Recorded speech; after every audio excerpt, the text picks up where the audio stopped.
Catch ধরা লাগবো, পানির প্রেশার হলো সেই। আসসালামু আলাইকুম রহমতুল্লাহ। হ্যালো গুড পিপল, কেমন আছেন সবাই? আশা করি সবাই ভালো আছেন। সুন্দর একটি সোনালী সকালে আপনাদের সবাইকে স্বাগতম। আজকে আমি আর তানবীর যাচ্ছি ডাব খাওয়ার জন্য। তো গ্রামে আসলে সবসময় আমি চেষ্টা করি ডাব খাওয়ার জন্য, কারণ ঢাকা আসলে নিজে গাছে উঠে বা কাউকে দিয়ে গাছে উঠে পাড়াইয়া ডাব খাওয়ার তো কোনো ওয়ে নাই। এজন্য গ্রামে আসলে আমি কখনো এই চান্সটা মিস করি না। তো যেই ভাবনা সেই কাজ, আমি আর তানবীর যাচ্ছি ডাব খাওয়ার জন্য।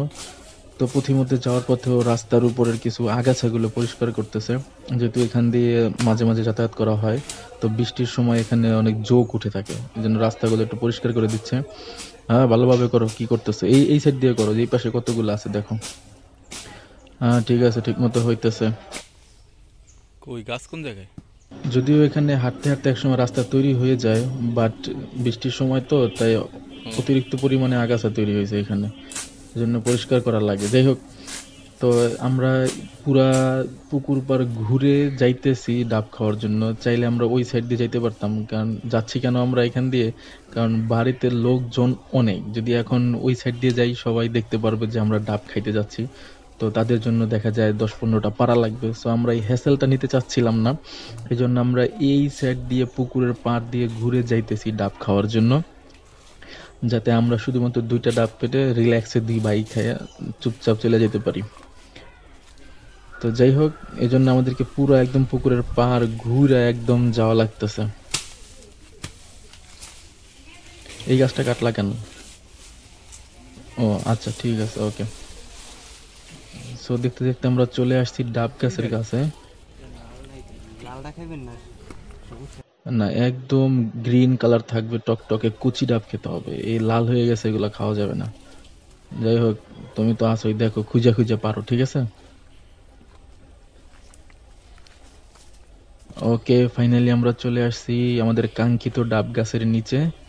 সো তানবীর রেডি হচ্ছে ডাব গাছে ওঠার জন্য। সাবধানে উঠো, আবার পইরা যাও না, বুঝছো? ওরে বাবা, তোমার যে আরএফএল বডি খাইছে, এটা জিম কইরা বানাইছে পুরাই আরএফএল বডি, 6 প্যাক অ্যাবস, 6টা বিস্কুটও আছে পেটে আবার। এই সাবধানে উঠো। কি এই দেখা,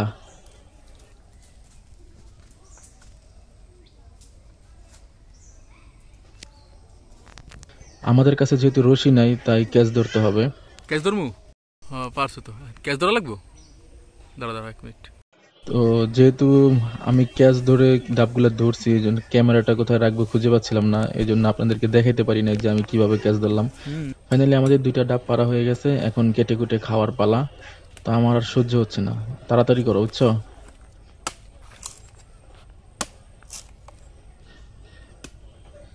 যেই গরম পড়তেছে, এই সময় একটা কচি ডাব, ওহো, পুরা ক্লান্তি দূর করে দেবে। পানির প্রেশার কি দেখছো? পানির প্রেশার হলো সেই, ভিতরে পানি চাপ দিয়া থাকে। দ্রুত কাটো মিয়া, কি করতেছো? আস্তে আস্তে। সুন্দর করে, বেশি বড় করো না, বেশি বড় করলে আবার পানি সাইড দিয়ে পড়ে যাবে। ঠিক আছে। ওহো হো, আমার তো ওয়েট সহ্য হচ্ছে না, তারপরে ভিডিও করার জন্য একটু আপনাদেরকে দেখানোর জন্য ওয়েট করতেছি, বাট আমার তো সহ্য হচ্ছে না। এইটা কদি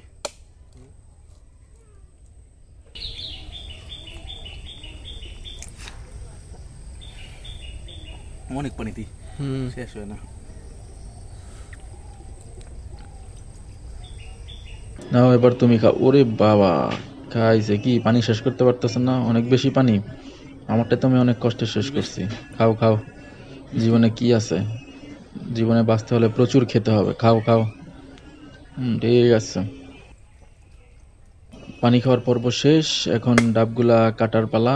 দেখি এটাতে শ্বাস হয়েছে কিনা, তাহলে শ্বাসগুলাও খাবো, কোনো কিছু মিস করা যাবে না। ওকে, হ্যাঁ, ভালো পরিমাণে শ্বাস হয়েছে।